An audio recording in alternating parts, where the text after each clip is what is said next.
Checking the hydraulic brake fluid. I'm really not sure how well you can see this, but I will at least show you where it is.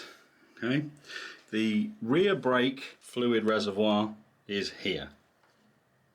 This little white bit that you can just about make out. I'll probably put a picture up on screen so you can see what it looks like when it's not in the bike.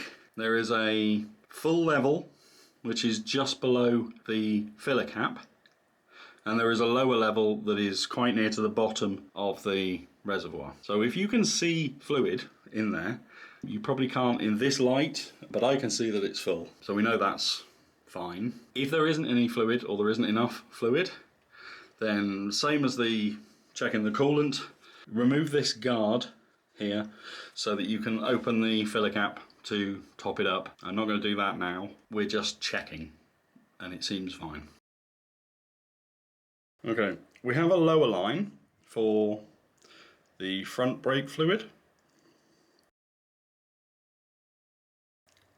As you can see, mine is above the lower level, so the brake fluid is fine.